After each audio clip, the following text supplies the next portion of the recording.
جادو ایک ایسا لفظ ہے کہ جس کے بارے میں ہر ایک نے کچھ نہ کچھ سن رکھا ہوتا ہے، کچھ لوگوں نے ایکسپیرینس بھی کیا ہوتا ہے. تو جادو ہے کیا؟ جادو کا لفظ ایسا ہے کہ جس سے ہر کوئی واقف ہے، کسی نہ کسی شکل میں کہیں نہ کہیں ہم اس کے بارے میں کچھ نہ کچھ سنتے رہتے ہیں. جادو کا لفظ اردو زبان کا لفظ ہے.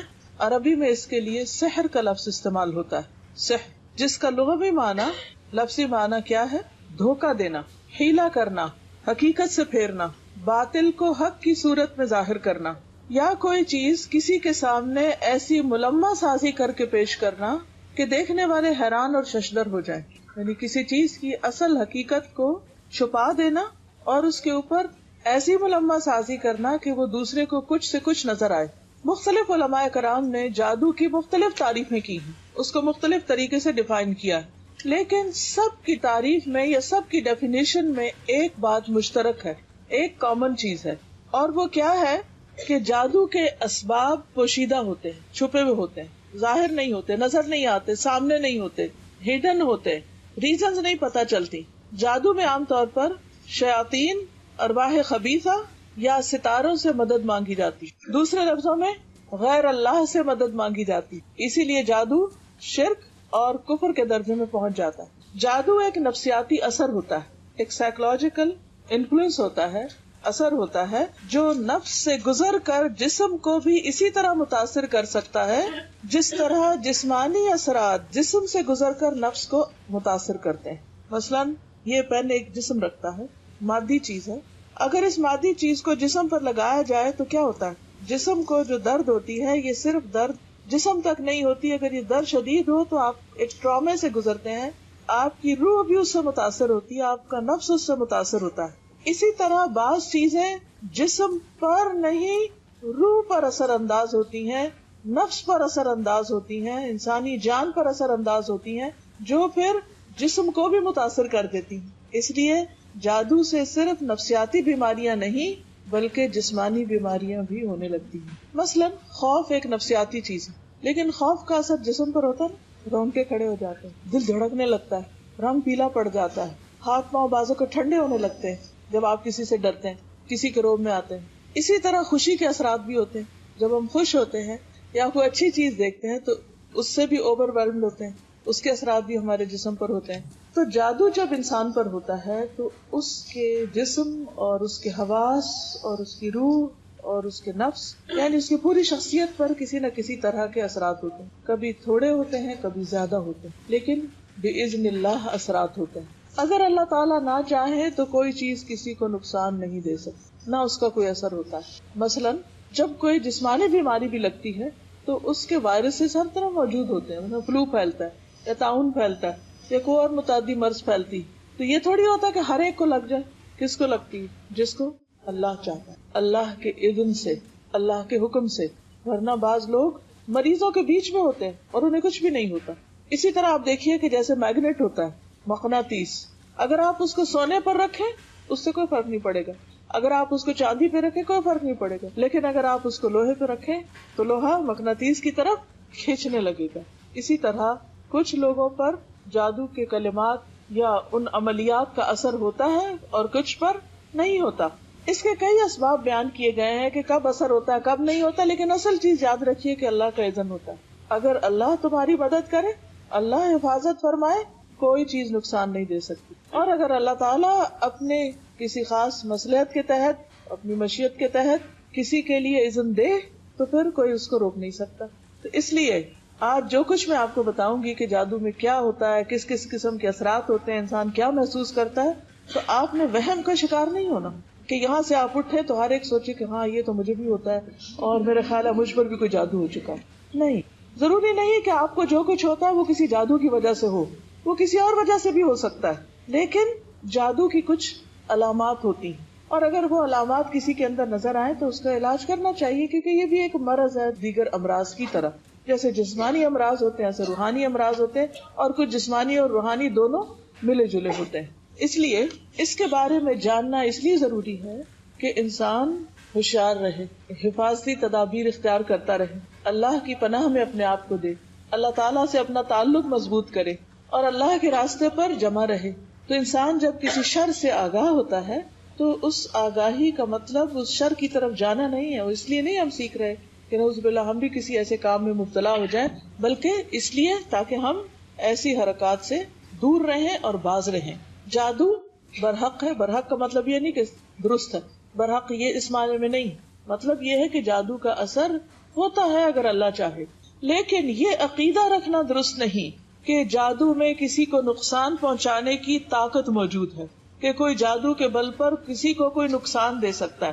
کبھی بھی اس وہم میں نہ پڑے کہ کوئی جادو کر دے گا تو مجھے کچھ ہو جائے گا. ہرگز نہیں، کچھ نہیں ہوگا جب تک اللہ نہ چاہے، کیونکہ اصل طاقت اور اصل اختیار اللہ کے ہاتھ میں ہے، کسی انسان کے ہاتھ میں نہیں، اور خاص طور پر جادوگروں کے ہاتھ میں تو کچھ بھی نہیں. قرآن مجید میں آتا ہے وَلَا يُفْلِحُ السَّاحِرُ حَيْثُ أَتَى، اور جادوگر کامیاب نہیں ہوتا جہاں سے چاہے آئے. وہ کوئی خدائی فوج نہیں ہے، کوئی طاقتور چیز نہیں ہے، وہ بھی اسی طرح ہی ہے جیسے اور بہت سے شر دنیا میں ہیں، کیونکہ انسان کو امتحان کے لیے پیدا کیا گیا ہے. تو اس امتحان کا ایک حصہ ہے، کیونکہ انسان سوچ سکتا ہے کہ اچھا ایسا ہوتا کیوں ہے، اللہ تعالیٰ اس کو نہ ہونے دے. تو ایسا ہی ہے جیسے زہر موجود ہے، دیگر خطرناک چیزیں موجود ہیں جو انسان کے لیے نقصان دہ ہوتی، بیکٹیریاز ہیں، جراثیم ہیں، لیکن انہی میں خیر بھی ہوتی ہے اور بعض اوقات وہی چیزیں ہمارے لیے شر بھی ہوتی. ہر چیز کے اندر کوئی نہ کوئی مثبت پہلو بھی ہوتا ہے اور اس کا منفی پہلو بھی ہوتا ہے. عسى ان تکرہوا شیئا ویجعل اللہ فیہ خیرا کثیرا، ہو سکتا ہے کہ تم ایک چیز کو ناپسند کرو اور اللہ تعالیٰ اسی میں خیر کثیر رکھ دے، اور ہو سکتا ہے ایک چیز ہمیں بہت پسند ہو لیکن ہمارے حق میں، ہمارے دین میں وہ انتہائی نقصان دہ ہو، ہماری آخرت کے اعتبار سے بہت نقصان دہ ہو. تو اس لیے اس کے بارے میں جاننا تو ضروری ہے، لیکن خوف زدہ ہونے کی ضرورت نہیں، وہم کا شکار ہونے کی ضرورت نہیں، اور پریشانی کی بھی ضرورت نہیں. تو سب سے پہلی بات تو یہ ہے کہ نبی صلی اللہ علیہ وسلم جو اللہ کے محبوب تھے، اللہ کے پیغمبر تھے، سب سے زیادہ ذکر کرنے والے، سب سے زیادہ شکر کرنے والے، سب سے زیادہ نماز پڑھنے والے، سب سے زیادہ صدقہ خیرات کرنے والے، سب سے زیادہ اللہ کے قریبی بندے اور اس کے رسول. لیکن ان پر بھی کچھ اثرات ہو گئے تھے اللہ کے اذن سے. تو ضروری نہیں ہوتا کہ جو شخص اللہ سے دور ہو اس پر ہی اثرات ہوں، ہاں اس پر زیادہ چانسز ہیں، لیکن بعض اوقات ایک انسان اللہ کا مقرب بندہ ہو سکتا ہے لیکن اس پر بھی کچھ اثرات ہو سکتے ہیں اللہ کے اذن سے. لیکن ضروری نہیں کہ ہر ایک پر ہو. ہمیں کہیں معلوم نہیں پڑتا کہ حضرت ابو بکر پر کوئی ایسے اثرات ہوئے یا حضرت عمر پر ہوئے، نہیں. لیکن نبی صلی اللہ علیہ وسلم کے ذریعے اللہ تعالیٰ نے امت کو بہت کچھ سکھایا اور وہ بہت سی ایسی تکلیفوں سے گزرے جس سے باقی لوگ نہیں گزرے. پیغمبر سب سے زیادہ اللہ کے قریب ہوتے ہیں اور ان پر سب سے زیادہ آزمائشیں آتی، ان کے امتحان بہت سخت ہوتے ہیں کیونکہ ان کے لیے اجر بھی بہت بلند ہوتا ہے. اس طرح جو لوگ ان کے قریب تر ہوتے ہیں ان پر بھی زیادہ امتحان آتے ہیں.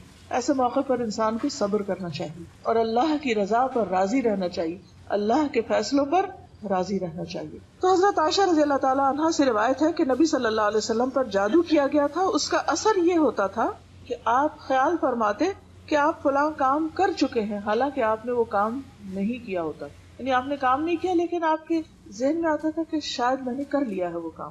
شیطان سوچ میں خلل ڈالتا. تو یہ ایک علامت ہوتی کہ بعض اوقات سوچ کے اندر ایک تبدیلی آنے لگتی. اسی طرح حضرت عائشہ رضی اللہ تعالیٰ عنہا پر بھی جادو ہوا تھا. جی ہاں، یہ مسند احمد کی حدیث ہے، 24,126 اس کا نمبر ہے اگر آپ دوبارہ کہیں دیکھنا چاہیں. عمرہ کہتی ہیں جو ان کی شاگرد خاص ہیں کہ ایک مرتبہ عائشہ رضی اللہ تعالیٰ عنہا بیمار ہو گئی اور ان کی بیماری کا دورانیہ بہت لمبا ہو گیا. عام طور پر ہوتا نا انسان بخار ہو، نزلہ ہو، گلا خراب ہو، ہفتہ لگ جاتا ہے، 10 دن لگ جاتے ہیں، ٹھیک ہو جاتا ہے. لیکن بعض اوقات آپ نے دیکھا ہوگا کہ کوئی بیماری آتی ہے اور وہ نارمل روٹین سے زیادہ ٹائم لے جاتی، انسان بہت مشکل سے ریکور ہوتا ہے اور بعض اوقات ہوتا ہی نہیں، بہت تاخیر ہو جاتی. تو ان کی بیماری کا دورانیہ بہت لمبا ہو گیا. اسی دوران مدینہ منورہ میں ایک طبیب آیا. حضرت عائشہ رضی اللہ عنہا کے بھتیجے اس کے پاس گئے اور عائشہ رضی اللہ عنہا کی بیماری کے متعلق پوچھا. اس نے کہا کہ تم جس عورت کی یہ کیفیت بتا رہے ہو، یعنی یہ نہیں بتایا گیا تھا کہ حضرت عائشہ ہی ہیں، بس یہ بتایا کہ کسی خاتون کو اس طرح بیماری، کہا کہ جس عورت کی کیفیت تم یہ بتا رہے ہو اس عورت پر تو جادو کیا گیا ہے. اور پھر یہ تحقیق کرنے پہ پتا چلا کہ باندی نے، آپ کی لونڈی نے جادو کیا تھا. عام طور پر وہ قریبی لوگ ہی ہوتے ہیں یا گھر کے ملازم یا بعض اوقات جو قریب میں ایسے لوگ جن کو ایکسس ہوتا ہے مثلا انسان کے بالوں پہ یا ناخنوں پہ یا اور چیزوں پہ. تو اس سے جب تحقیق کی گئی تو اس نے اقرار کر لیا، اس نے کہا ہاں میں نے کیا تھا. میں چاہتی تھی کہ آپ فوت ہو جائیں تو میں آزاد ہو جاؤں، کیونکہ عائشہ رضی اللہ عنہا نے اس باندی سے کہہ رکھا تھا کہ میرے مرنے کے بعد تم آزاد ہو جاؤ گی۔ عائشہ رضی اللہ عنہا نے حقیقت کے سامنے آنے پر فرمایا، اس باندی کو عرب میں سب سے طاقتور لوگوں کے ہاتھ بیچ دو اور اس کی قیمت اس جیسی ایک باندی پر خرچ کر دو، یعنی کسی اور کو آزاد کر دو، لیکن اب اس کو آزادی نہیں ملے گی۔ تو اس سے یہ پتہ چلتا ہے کہ بعض اوقات حسد میں یا کسی مفاد کی خاطر یا ایسی کسی دشمنی کی وجہ سے لوگ دوسرے کو تکلیف دینے کے لیے ایسے اعمال کرتے ہیں۔ اسی طرح بعض اوقات شیطان انسان کو ستاتا ہے، وہ بچوں کو بھی نہیں چھوڑتا، وہ بڑوں کو بھی نہیں چھوڑتا، وہ ہر ایک کے پیچھے۔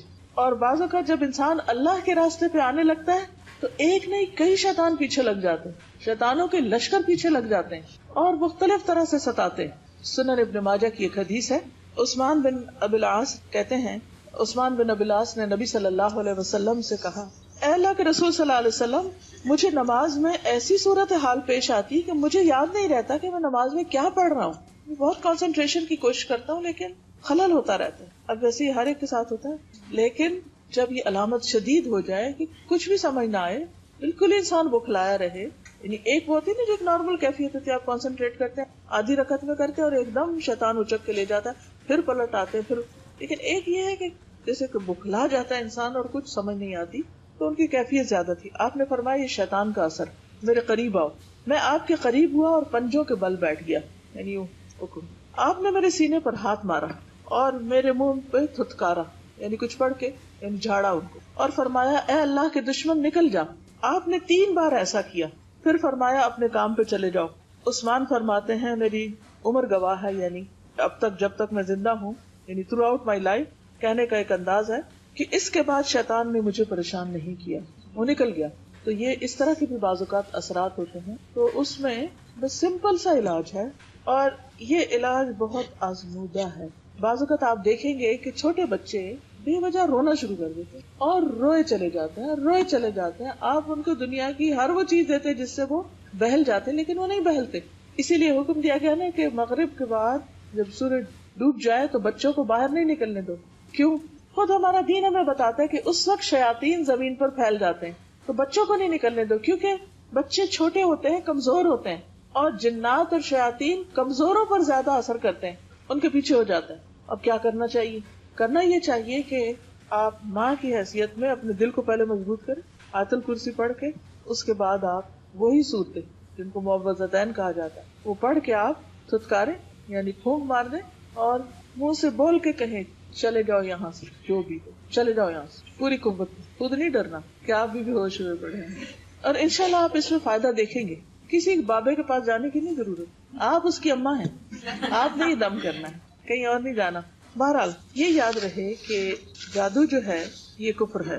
قرآن مجید میں سورۃ البقرہ میں آیت نمبر 102 ہے، اللہ سبحانہ وتعالیٰ فرماتے ہیں وَاتَّبَعُوا مَا تَتْلُو الشَّيَاطِينُ عَلَى مُلْكِ سُلَيْمَانَ وَمَا كَفَرَ سُلَيْمَانُ وَلَكِنَّ الشَّيَاطِينَ كَفَرُوا يُعَلِّمُونَ النَّاسَ السِّحْرَ وَمَا أُنزِلَ عَلَى الْمَلَكَيْنِ بِبَابِلَ هَارُوتَ وَمَارُوتَ وَمَا يُعَلِّمَانِ مِنْ أَحَدٍ حَتَّى يَقُولَا إِنَّمَا نَحْنُ فِتْنَةٌ فَلَا تَكْفُرْ فَيَتَعَلَّمُونَ مِنْهُمَا مَا يُفَرِّقُونَ بِهِ بَيْنَ الْمَرْءِ وَزَوْجِهِ وَمَا هُمْ بِضَارِّينَ بِهِ مِنْ أَحَدٍ إِلَّا بِإِذْنِ اللَّهِ وَيَتَعَلَّمُونَ مَا يَضُرُّهُمْ وَلَا يَنْفَعُهُمْ وَلَقَدْ عَلِمُوا لَمَنِ اشْتَرَاهُ مَا لَهُ فِي الْآخِرَةِ مِنْ خَلَاقٍ وَلَبِئْسَ مَا شَرَوْا بِهِ أَنفُسَهُمْ لَوْ كَانُوا يَعْلَمُونَ۔ اور یہ یہود تورات کی بجائے اس چیز کے پیچھے پڑ گئے، یعنی جنتر منتر کے، جو سلیمان کے دور حکومت میں شیاطین پڑھا کرتے تھے۔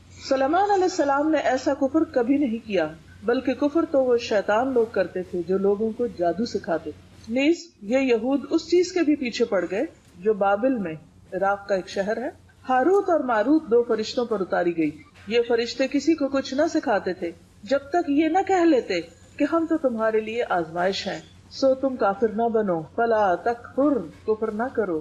پھر بھی یہ لوگ ان سے ایسی باتیں سیکھتے جن سے وہ مرد اور اس کی بیوی کے درمیان جدائی ڈال سکیں، حالانکہ وہ اللہ کے حکم کے بغیر کسی کو بھی نقصان نہیں پہنچا سکتے، اور باتیں بھی ایسی سیکھتے جو انہیں دکھ ہی دیں، فائدہ نہ دیں۔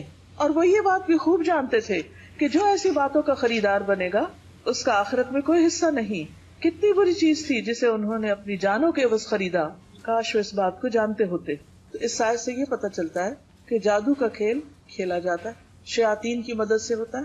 اللہ سبحانہ و تعالیٰ نے اہل کتاب کے امتحان کے لیے 2 فرشتے اتار کر ان کے ذریعے بھی لوگوں کو سکھایا، جبکہ وہ خود بتا دیتے تھے کہ ہم آزمائش ہیں. لیکن لوگ پرواہ نہیں کرتے تھے کہ اللہ کا حکم کیا ہے. اللہ کا حکم پیٹ پیچھے پھینک کر جادو سیکھنے میں لگ جاتے. وہ کہتے تھے کہ کفر نہ کرو. اس سے یہ پتہ چلتا ہے کہ جادو کا سیکھنا سکھانا شیطانی اور کفریہ کام ہے. جو ایسا کرتا ہے وہ کفر کا ارتکاب کر لیتا ہے. پھر یہ کہ جادو کا پہلا ہدف کیا ہوتا ہے؟ شوہر بیوی کے درمیان جدائی ڈالنا. لیکن یاد رکھیے کہ جب تک اللہ نہ چاہے ایسے کوئی کر نہیں سکتا. اور آیت کے آخر سے یہ بھی پتہ چلتا ہے کہ جادو کا سیکھنا اور سکھانا سراسر نقصان کا باعث ہے، نفع کا باعث نہیں. انسان اس کے بدلے میں اپنی جان کو بیچ ڈالتا ہے، یعنی ہمیشہ کے لیے جہنم کا خریدار بن جاتا ہے. اپنی آخرت برباد کر کے دوسروں کی دنیا خراب کرتا ہے. تو کتنا مہنگا سودا ہے جو وہ کر رہا ہوتا ہے. یہود کے ہاں جادو مشہور تھا، نبی صلی اللہ علیہ وسلم پر بھی انہوں نے ہی کیا تھا.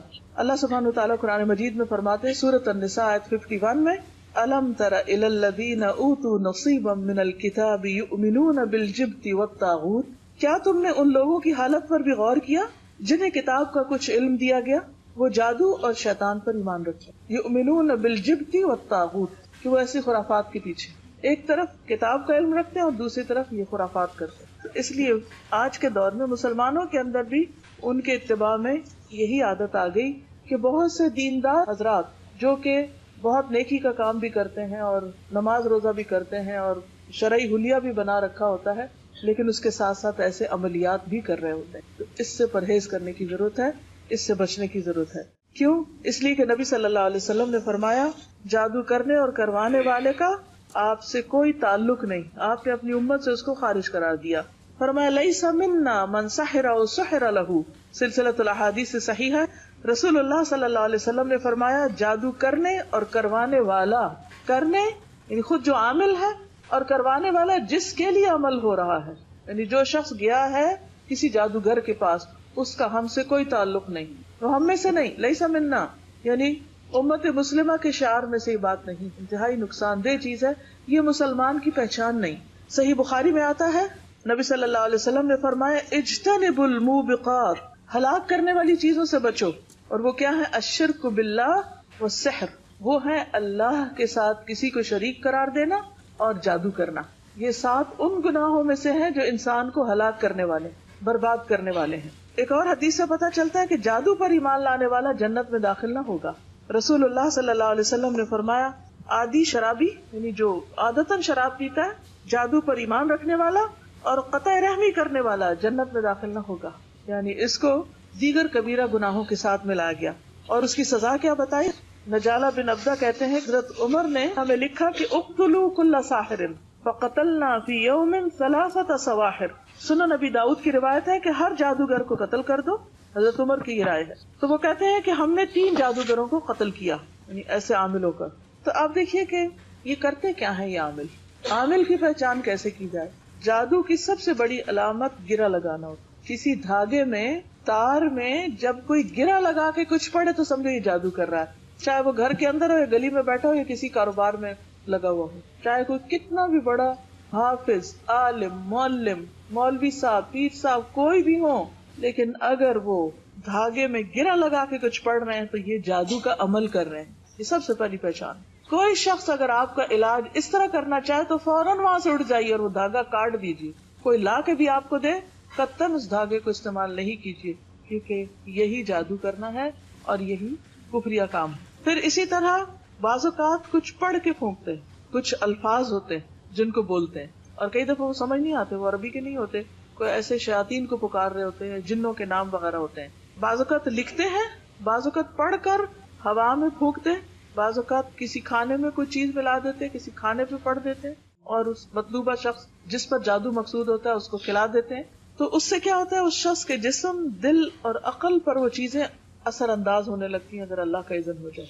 ہوتے الفاظ ہی ہیں لیکن وہ الفاظ اثر کرتے. اچھا الفاظ کیسے اثر کرتے ہیں؟ مثلاً اگر آپ کو کوئی گالی دے تو اثر ہوتا ہے، کوئی تعریف کرے تو اثر ہوتا ہے، کوئی محبت سے بات کرے تو اثر ہوتا ہے، اور کوئی غصے سے بات کرے، چیخ کے بات کرے تو بھی اثر ہوتا ہے نا. تو بس یہ بھی تو الفاظ ہی ہوتے ہیں نا. بعض شعر جادو اثر رکھتے ہیں. نبی صلی اللہ علیہ وسلم فرمایا کہ ان من البیان لسحر، بعض بیان بعض شعر جادو اثر رکھتے ہیں. لیکن عام طور پر جادو دو طرح کا ہوتا ہے.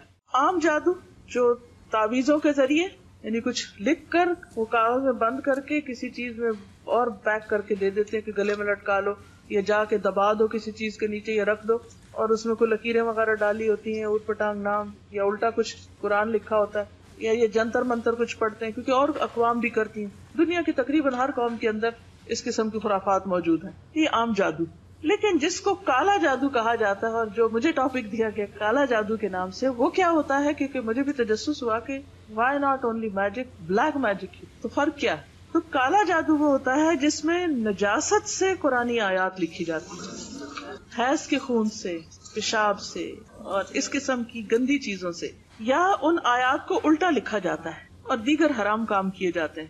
شیاطین کو خوش کرنے کے لیے بعض اوقات قرآن پاک کو پاؤں کے نیچے روندا جاتا ہے اور بہت ہی غلط قسم کی حرکات کی جاتی. اس لیے یہ سخت قسم کا جادو ہوتا ہے، اور اس کا کرنے والا یقیناً کافر ہوتا ہے، کیونکہ وہ شیطانوں سے مدد لیتا ہے.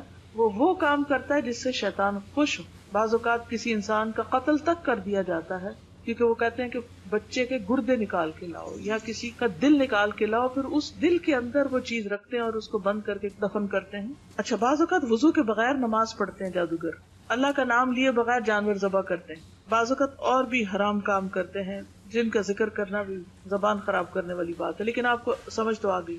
ہر الٹا غلط کام جس سے شیطان خوش ہو جائے. انسان جتنا بڑا گناہ کرے شیطان اتنا زیادہ خوش ہو. تو شیطان کو خوش کر لیتے، شیطان ان کے تابع ہو جاتے ہیں، ان کو وہ اپنے کنٹرول میں لے لیتے، پھر وہ ان کا ہر حکم مانتے، پھر وہ ان کے لیے مختلف کام انجام دیتے. تو اس لیے کبھی بھول کر بھی کسی عامل کے پاس نہ، کچھ معلوم نہیں کہ وہ کیا کر رہا ہو پیچھے سے، اور وہ خود تو کفر کر ہی رہا ہے. تو حدیث میں کیا آتا ہے؟ کرنے والا بھی اور جس کے لیے کیا جا رہا ہے، جس نے آ کے مطالبہ کیا کہ ہمارے لیے کچھ کر دو، وہ برابر ہیں. ان دونوں کا ہی پھر دین سے تعلق کوئی نہیں. جادو عام طور پہ کیوں کروایا جاتا ہے؟ ایک جادو ہوتا ہے سحر تفریق، جدائی ڈالنے کے لیے. سب سے پہلے تو میاں بیوی میں، دوستوں میں، ماں بیٹے میں، بہن بھائیوں میں، رشتہ داروں میں، خاندانوں میں، دو کاروباری پارٹنرز میں. بعض اوقات دیکھا نا کہ پارٹنرشپ سے کاروبار بہت آگے جا رہا ہے تو ان کے درمیان لڑائیاں ڈلوانے کے لیے. اسی طرح سحر محبت، کسی کے دل میں اپنی محبت ڈالنے کے لیے، مطلب کسی عورت کے لیے، مرد کے لیے، کسی بھی شخص. پھر سحر تخیل، جو وہم ڈال دیا جاتا ہے. کئی لوگ آپ نے دیکھا ہوگا ہاتھ دھوئے ہی چلے جاتے ہیں، ان کو لگتا ہی نہیں کبھی وہ پاک ہوئے ہیں، وہ وضو ہی کرے چلے جاتے ہیں. نہاتے ہیں تو گھنٹوں نہاتے رہتے ہیں، واش روم سے نہیں باہر نکلتے. تو باتھ روم جو ہے یا ٹوائلٹ جو انتہائی گندی جگہ، اس میں انسان کو بس ضرورت کا ہی ٹائم لگانا چاہیے، فوراً باہر آنا چاہیے. عموماً شیاطین ایسی ہی جگہوں پر ہوتے ہیں، تو اس میں انسان کو نہیں ہونا چاہیے، یعنی کہ وہاں سے بچنا چاہیے، گندی جگہوں سے، جسمانی گندگی سے بھی بچنا چاہیے، کیونکہ وہ شیاطین کو گندگی پسند ہے. تو وہ پھر عموماً ایک وہم سا انسان کو ہو جاتا ہے، انسان شکی ہو جاتا ہے، ہر ایک پہ شک، ہر ایک کے اندر سے فالٹ ڈھونڈنا. پھر سحر جنون ہوتا ہے، انسان پاگلوں جیسی حرکتیں کرنے لگتا ہے، دماغ مفلوج ہو کے رہ جاتا ہے، کوئی عقل کی بات نہیں کرتا انسان.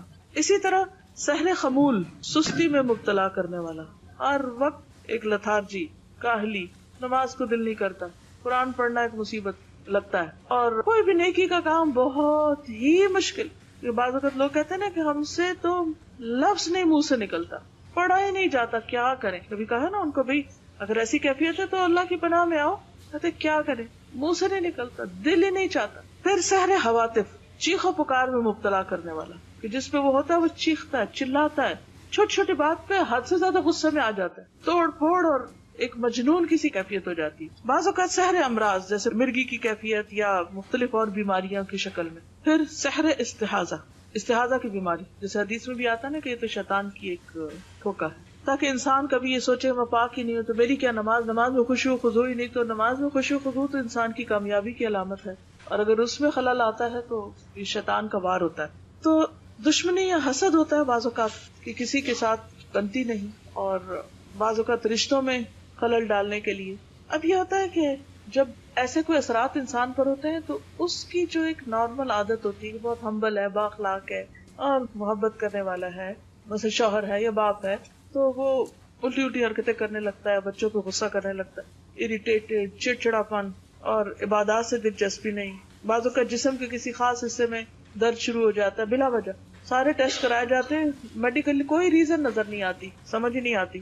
بعضوں کا ڈراؤنے خواب آنے لگتے ہیں اور انسان کو ایسی بھیانک چیزیں نظر آتی ہیں کہ وہ سو نہیں پاتا. بعض اوقات خون کے چھینٹے نظر آتے ہیں. کبھی طے شدہ کپڑوں کو کاٹا جاتا ہے, اس میں کٹ کے نشان ہوتے ہیں, جیسے مثلاً قمیض طے کر کے رکھی تو جو ہارٹ کی جگہ ہے اس کے اوپر جیسے کسی نے یوں لگتا ہے جیسے کسی نے چھری مار کے یا کوئی کینچی کی نوک مار کے اس جگہ کو کاٹا ہے. بعض اوقات خاوند یا بیوی ایک دوسرے کو بہت بدنما نظر آتے ہیں کہ نفرت آتی ہے, ان کی شکل اچھی نہیں لگتی, حالانکہ وہی شخص دوسروں کو اچھا لگ رہا ہوتا ہے, مگر بیوی یا شوہر کو وہ آپس میں ایک دوسرے کو ان کو بالکل ان کا دل اٹھ جاتا ہے.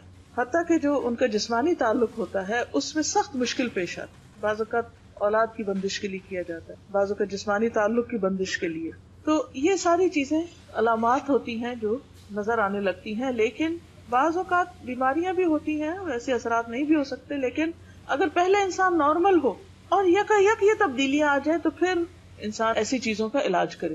لیکن اگر ایک شخص شروع سے بچپن سے بد مزاج ہے, بد اخلاق ہے, اکڑ ہے, وہ اس کے مزاج کا حصہ ہے. لیکن ایک شخص عادتاً نہیں, مزاج میں نہیں, کیونکہ اچانک ہی کچھ ہو گیا, اس کو نظریں پھیر لی اس نے اور وہ کچھ سے کچھ ہو گئی اس کی عادتیں, تو پھر الرٹ ہونے کی ضرورت ہے کہ مسئلہ کیا ہے. تو بعض اوقات بچوں کے اندر تنہائی کی عادت ہو جاتی, نہ ماں باپ سے ملتے ہیں, نہ بات کرتے ہیں, گم سم, نہ رشتہ داروں سے ملتے ہیں, نہ باہر جاتے ہیں, سب کچھ چھوڑ کے بیٹھ جاتے ہیں, پڑھائی لکھائی بھی چھوڑ کے بیٹھ جاتے ہیں. اب جب ایسی کوئی کیفیت ہو تو انسان کو کسی اور کے پاس جانے کی ضرورت نہیں, دوا کرے, علاج کرے. حدیث میں آتا ہے نا, لِكُلِّ دَاءٍ دَوَاء, ہر بیماری کا علاج موجود ہے. یہ بالکل سچی بات ہے. جب کسی مریض کو صحیح دوا پہنچتی ہے تو وہ بإذن اللہ ٹھیک ہو جاتا ہے, اور اللہ کا حکم ہوتا ہے کب تک کس نے بیمار رہنا. ایوب علیہ السلام کی آزمائش کو آپ دیکھیں, کئی سال تک وہ بیمار رہے تو ٹھیک ہو گئے, اور پہلے سے بھی زیادہ ان کو نعمتیں ملی. تو مایوس کبھی نہیں ہونا چاہیے. اللہ کا حکم ہوگا تو ایک کن کہنے کی دیر ہے, انسان شفا یاب ہو جائے گا اور دوائیں بھی اثر کریں گی. اس میں جو انسان کا بہت بڑا امتحان ہوتا ہے وہ اس کے عقیدے کا امتحان ہے. اب اللہ پر کتنا توکل ہے, اللہ سے انسان کتنا جڑتا ہے, اللہ سے کیا مانگتا ہے, اور غیروں کی طرف کتنا جاتا ہے. یہ شدید قسم کی وہ زلزلوا زلزالا شدیدہ ہو جاتا ہے بعض اوقات, کیونکہ انسان خود نہ بھی جانا چاہے کسی غلط راستے پر تو دوسرے آ کے کہتے ہیں کہ دیکھو تم مر جاؤ گے, تم چلو فلاں کے پاس, وہ فلاں گیا تھا, اور عجیب و غریب قصے کہانیاں سناتے ہیں.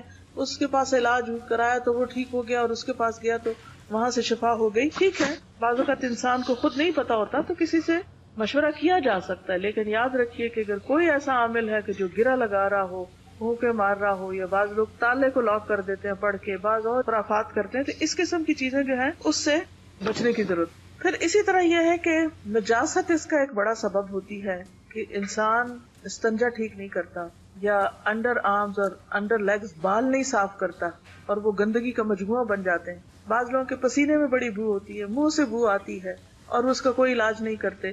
بعض لوگ نہاتے نہیں ہیں اور ان کے جسم سے ایک عجیب سی سڑاند آتی ہے. تو یہ بھی سبب بنتے ہیں جادو یا کسی بھی ایسی تکلیف کے آنے کا. اس لیے سب سے پہلے تو اللہ پہ پکا توکل اور یقین رکھیں, اس کے بعد اپنی اصلاح کریں, اور وہ کیا ہے کہ اپنے سے ہر نجاست اور گندگی کو دور کریں, چھوٹی ہے یا بڑی.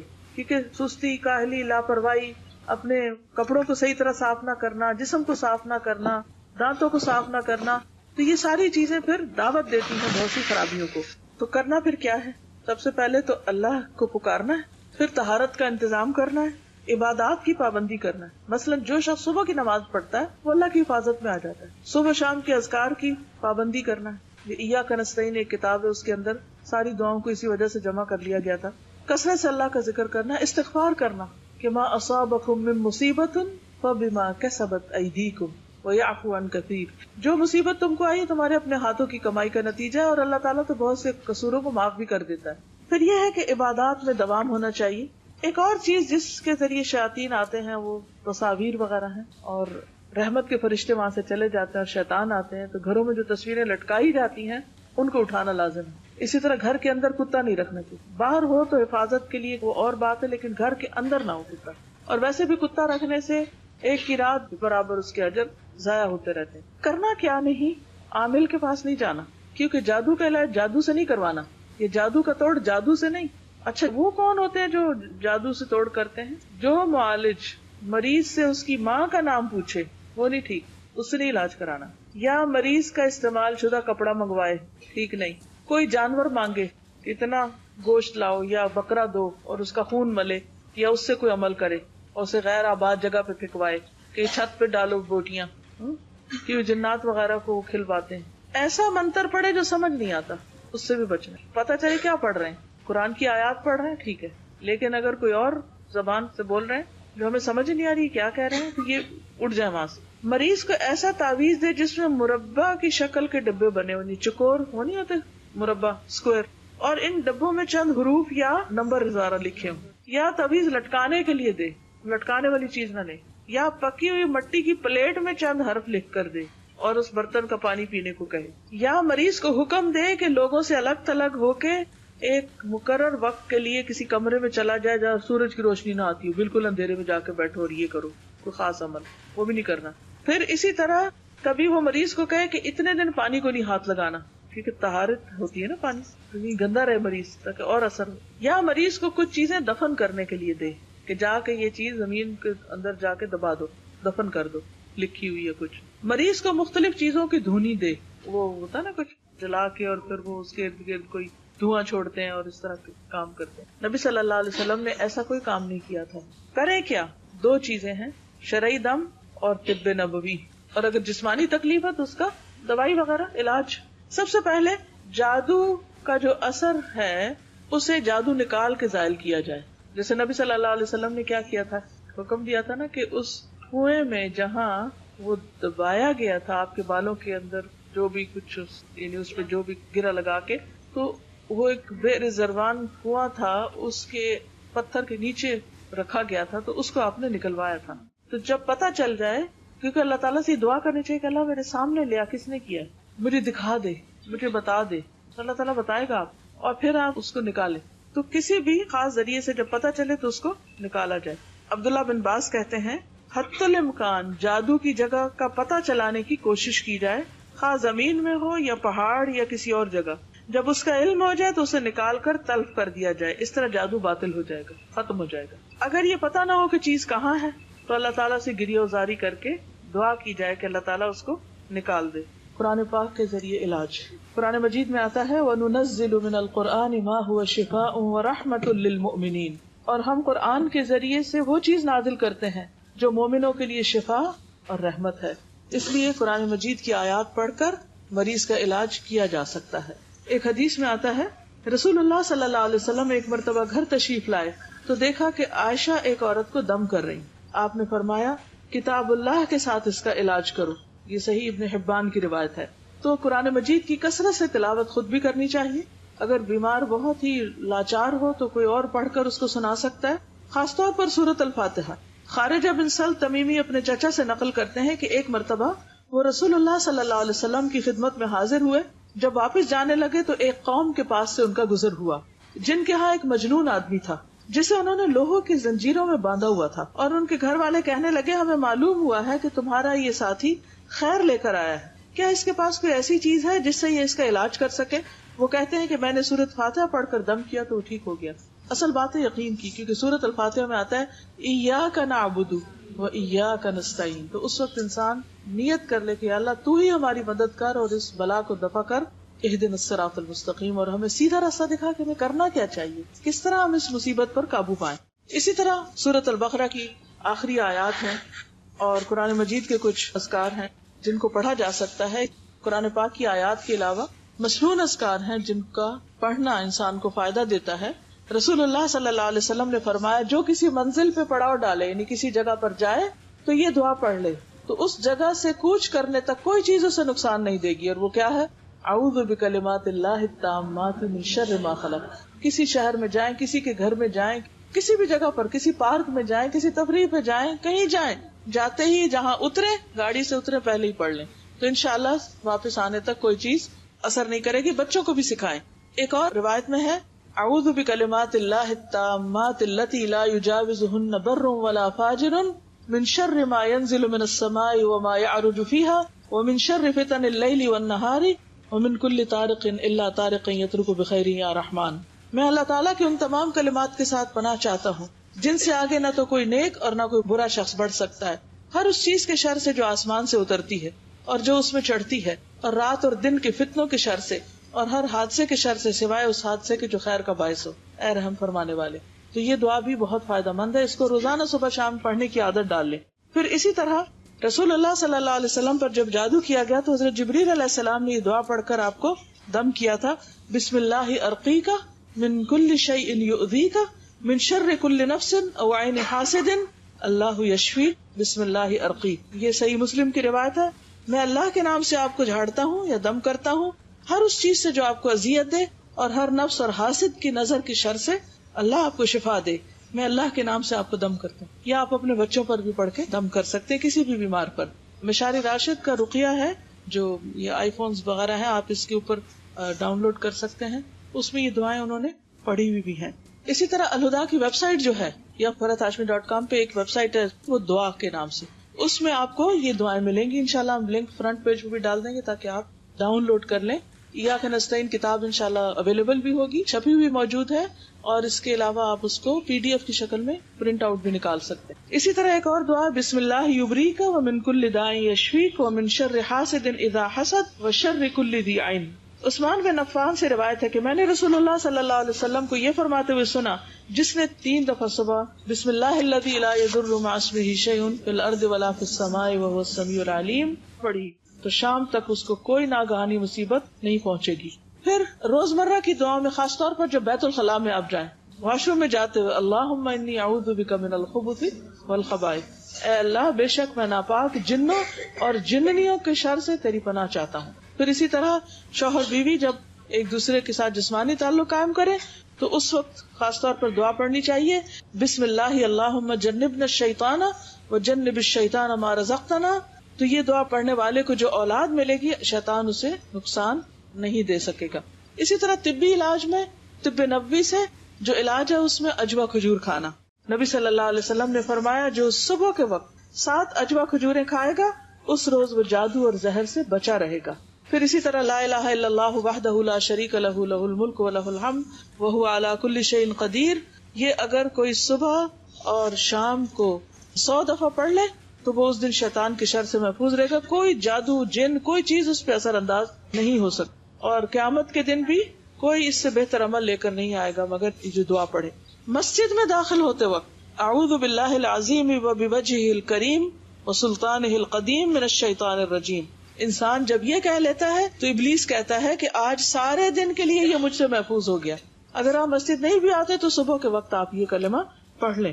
مانا کیا ہے؟ میں اللہ انتہائی عظمت والے کی، اس کی ذات کریم اور اس کے سلطان قدیم کے ساتھ پناہ لیتا ہوں شیطان مردود سے۔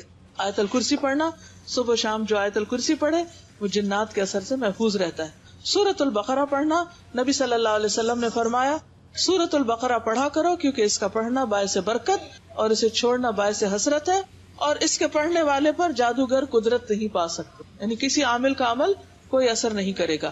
سورۃ البقرہ کی آخری 2 آیات پڑھنے والے کے لیے بھی بشارت ہے کہ جس نے رات کے وقت یہ آیتیں پڑھی وہ اسے رات بھر کے لیے کافی ہو جائیں گی، ہر شر سے بچا دیں گے، اور یہ ہے کہ اللہ تعالیٰ اپنی طرف سے محافظ مقرر کر دے گا آپ کے لیے۔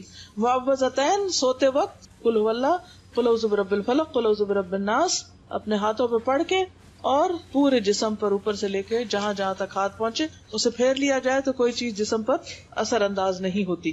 اسی طرح صبح شام 3 بار یہ پڑھنے چاہیے معوذات جو ہیں، قل هو اللہ، قل اعوذ برب الفلق اور قل اعوذ برب الناس۔ خود اپنے آپ کو بھی دم کرنا چاہیے، ایک دوسرے کو بھی کر سکتے ہیں، اور کسی مستند معالج سے بھی کروا سکتے ہیں جو صحیح طور پر قرآن مجید پڑھے۔ بعض اوقات ہم پڑھتے بھی تو اس میں غلطیاں کرتے ہیں تو پھر اس کی تاثیر نہیں ہوتی، لیکن معالج خود دین کا پابند ہو، علاج کی تاثیر پر کہ قرآن کے ذریعے فائدہ ہوگا، مریض کو یقین دلائے، اللہ کے نام اور کلام سے علاج کرے، عربی زبان میں آیات وغیرہ پڑھے، جو بھی دم پڑھنے کے لیے دے اس میں شرکی الفاظ نہ ہو۔ نبی صلی اللہ علیہ وسلم نے فرمایا اس دم میں کوئی حرج نہیں جس میں شرک نہ ہو، اور یہ یقین رکھے کہ شفا صرف اللہ کے ہاتھ میں، کسی معالج کے ہاتھ میں کچھ نہیں ہے، کسی بھی بزرگ اور کسی بھی نیک بندے کے ہاتھ میں قطعاً کچھ نہیں، سب کچھ، سب طاقتوں کا مالک صرف اللہ ہے، اور اسی یقین کے ساتھ علاج کروانا چاہیے یا کرنا چاہیے۔ پھر اسی طرح یہ ہے کہ قرآن مجید کی کچھ اور آیات جو ہیں، جیسے سورۃ البقرہ کی شروع کی آیات ہیں، سورۃ آل عمران کی آخری آیات ہیں، سورۃ الاعراف کی کچھ آیات ہیں، ان آیات پر بھی مبنی ایک رقیہ سعد الغامدی کی آواز میں آپ کو مل جائے گا. خاص طور پر اگر اپنے جسم میں درد ہو آپ کو تو آپ درد والی جگہ پر ہاتھ رکھ کے بسم اللہ 3 بار پڑھ کے اعوذ باللہ وقدرتہ من شر ما اجد واحاذر 7 بار پڑھیں، انشاءاللہ اس سے بھی فائدہ ہوگا. پھر حجامہ کرانا، کپنگ کروانا، پچنے لگوانا، سینگی لگوانا، یہ علاج جو ہے یہ بھی بہت مؤثر ہے، کیونکہ جس جگہ تکلیف ہو وہاں جب پچنے لگائے جاتے ہیں تو اس سے گندا خون نکلتا ہے. تو شیطان جو ہوتے ہیں، جنات جو ہوتے ہیں، وہ خون میں گھستے ہیں. خون ان کے لیے کیریئر ہے، جیسے اور ٹاکسنز کا کیریئر. تو جنات بھی اسی میں ٹریول کرتے ہیں جسم میں اور جا کے گھس کے بیٹھ جاتے ہیں بندے کو وہاں تکلیف دینے کے لیے. جب پچنے لگتے ہیں اور خون کھینچا جاتا ہے تو باہر نکلنا پڑتا ہے ان کو، تو اللہ کے اذن سے وہ جاتے ہیں. نبی صلی اللہ علیہ وسلم نے فرمایا اگر تمہاری دواؤں میں سے کسی میں بھلائی ہے تو پچنا لگوانے یا شہد پینے اور آگ سے داغنے میں. اگر وہ مرض کے مطابق ہو یعنی فائدہ ہو جاتا ہے، لیکن آگ کے داغنے کو میں پسند نہیں کرتا، اس لیے شہد کا پینا خاص طور پر ہر مہینے میں کم از کم 3 بار صبح کے وقت شہد براہ راست چاٹا جائے، اسے چمچ وغیرہ کے ساتھ نہیں، جیسے کسی ایسے گلاس وغیرہ میں ڈالیں اور 3 گھونٹ پی لیں. پھر اسی طرح یہ ہے کہ خاص طور پر جو مسنون ایام ہے اس میں اگر پچنے لگوائے جائیں تو زیادہ فائدہ ہوتا ہے. کلونجی جو ہے وہ موت کے علاوہ ہر مرض کا علاج ہے. کلونجی کے اوپر بھی آپ قرآن پاک کی آیات پڑھ کر اس تیل جو ہے اس کو تکلیف والے حصے پر آپ اس سے مساج وغیرہ کر سکتے ہیں. کلونجی کے چند دانے بھی مریض کو کھلائے جا سکتے ہیں. پھر اسی طرح یہ ہے کہ آب زمزم، نبی صلی اللہ علیہ وسلم نے فرمایا ماء زمزم لما شرب لہ، زمزم کا پانی اس مقصد کے لیے جس کے لیے وہ پیا جائے. اگر آپ شفا کی نیت سے پی رہے ہیں تو انشاءاللہ اللہ تعالیٰ شفا دے گا. آپ صلی اللہ علیہ وسلم نے فرمایا روح زمین پر سب سے بہترین پانی زمزم ہے، یہ بھوکے کے لیے کھانا اور بیماری سے شفا ہے. ابو ذر غفاری کا واقعہ آپ کو یاد ہے نا کہ وہ کئی دن زمزم پی کر زندہ رہے تھے جب وہ چھپے ہوئے تھے. زیتون کا تیل، آپ نے فرمایا زیتون کھاؤ اور اس کو لگاؤ، بلا شبہ یہ مبارک درخت ہے. والتین والزیتون، اللہ تعالیٰ نے زیتون کی قسم کھائی. پھر یہ یاد رکھیے کہ بیماری پر صبر بھی کرنا چاہیے، جلد بازی نہیں کرنی چاہیے اور جلد بازی میں غلط طریقوں پر نہیں چلنا چاہیے اور ثابت قدمی کی دعا کرنی چاہیے. نبی صلی اللہ علیہ وسلم نے فرمایا کسی بھی مسلمان کو کوئی بیماری، تکلیف یا کوئی بھی مرض ہوتا ہے تو اللہ تعالیٰ اس کے گناہوں کو اس طرح گراتا ہے جیسے درخت اپنے پتوں کو گرا دیتا ہے. تو یہ ایک ذریعہ بن جاتا ہے. دشمن تو آپ کو نقصان دینا چاہتے ہیں لیکن وہ آپ کے لیے خیر کا ذریعہ بن جاتا ہے گناہوں کو دور کرنے کا. سارے آج کی بات میں ایک یہ یاد رکھ لیں تو بہت فائدہ ہوگا، کیونکہ ہم تکلیف میں گھبرا بہت جلدی جاتے ہیں. بعض اوقات انسان اپنی عبادت اور نیکیوں کی وجہ سے ان درجات تک نہیں پہنچ سکتا جن پر تکلیف آنے پر صبر کی وجہ سے پہنچ جاتا ہے. تو کبھی بھی تکلیف کو برا بلا نہ کہے، ان کو بولے نہیں، یعنی کہ وہ آئے عافیت اچھی، لیکن اگر اللہ کے اذن سے کوئی آ جائے اور انسان صبر کر لے تو اس کی وجہ سے ایک دم وہ بلند درجوں پہ پہنچ جاتا ہے. اور قیامت کے دن جن کو تکلیفیں پہنچیں گے اور انہوں نے صبر کیا ہوگا ان کو جو اجر ملے گا بے حساب، انما یوفی الصابرون اجرہم بغیر حساب. تو ان کا اجر دیکھ کر دوسرے لوگ کہیں کہ کاش دنیا میں ہماری سکن کینچے سے کاٹی جاتی، ہم صبر کرتے اور اسی قسم کا اجر پاتے. ایک کالی عورت تھی جس کو مرگی کا دورہ پڑتا تھا، تو اس نے کہا میرے لیے آپ دعا کریں کہ میں ٹھیک ہو جاؤں. تو آپ نے فرمایا اگر تم صبر کرو، یعنی میں کروں گا تو ٹھیک ہو جائے، لیکن صبر کرو تو تمہارے لیے اس کے بدلے جنت ہے.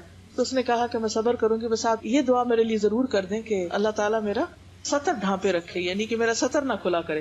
تو آپ نے اس کے لیے دعا کی. اس حدیث سے بھی پتہ چلتا ہے کہ اگر کوئی دکھی ہے، تکلیف میں، تو کسی سے اگر دعا کرنے کے لیے کہتا ہے تو کوئی بدعت نہیں ہے. پھر اسی طرح بیری کے پتوں سے علاج، بیری کے 7 پتے لے کر 2 پتھروں کے درمیان پھوٹ لیں، پانی میں ملا دیں اور اس پر آیت الکرسی اور قل هو اللہ وغیرہ پڑھ کے 3 گھونٹ اس میں سے پی لیں اور باقی کو جسم پر بہا لیں، تو انشاءاللہ اس سے بھی اثرات دور ہوں گے. فتح الباری میں اس طریقے کو بتایا گیا. لیکن شعبدہ بازوں کے پاس اور عاملوں کے پاس جا کر غلط طریقوں سے علاج نہیں کرنا چاہیے. حرام چیزوں کے ساتھ علاج نہیں کرنا چاہیے. تو حرام چیز پی کے یا کھا کے، اور جادو کا علاج جادو سے کرانا جو ہے، یا کاہنوں کے پاس جانا، عراف کے پاس جانا، یہ پتہ لگانے کی کوشش کرنا اچھا کس نے کیا ہے، کیا ہوا، اور وہ غلط باتیں بتاتے، اپنے بہن بھائیوں کے نام بتا کے لڑائی ڈلوا دیتے. اتنا تو جادو سے نقصان نہ ہوا جتنا غیب کے علم معلوم کرنے سے نقصان ہوا اور انسان کا ایمان گیا. تو ایسی چیزوں سے رکنا چاہیے. پھر اسی طرح نبی صلی اللہ علیہ وسلم نے فرمایا میری امت کے 70,000 لوگ بلا حساب جنت میں داخل ہوں گے. یہ وہ لوگ ہیں جو نہ جھاڑ پھونک کرواتے ہیں نہ فال لیتے ہیں، بلکہ اپنے رب پر بھروسہ کرتے ہیں. ایسے کاہنوں، نجومیوں، عرافوں کے پاس نہیں جانا چاہیے، کیونکہ ان کے پاس جانے سے نبی صلی اللہ علیہ وسلم نے فرمایا جس نے کسی نجومی کے پاس جا کر اس سے کسی چیز کے بارے میں سوال کیا کہ مثلا مجھ پہ کس نے جادو کیا، اس کی 40 رات کی نمازیں قبول نہ ہوں گی. نبی صلی اللہ علیہ وسلم نے فرمایا جو کسی کاہن یا نجومی کے پاس جائے اور اس کی باتوں کی تصدیق کرے کہ ہاں ہاں بالکل ایسے ہی کہ جو آپ بتا رہے ہیں صحیح کہہ رہے ہیں، تو گویا اس نے محمد صلی اللہ علیہ وسلم پر نازل ہونے والی شریعت سے کفر کیا. اللہ تعالی ہم سب کی حفاظت فرمائے ایسے تمام شر سے اور شرارتوں سے. لیکن یہ ہے کہ خاص طور پر ہمیں اللہ تعالی کی حفاظت میں رہنے کے لیے اللہ کی طرف رجوع کرنا چاہیے.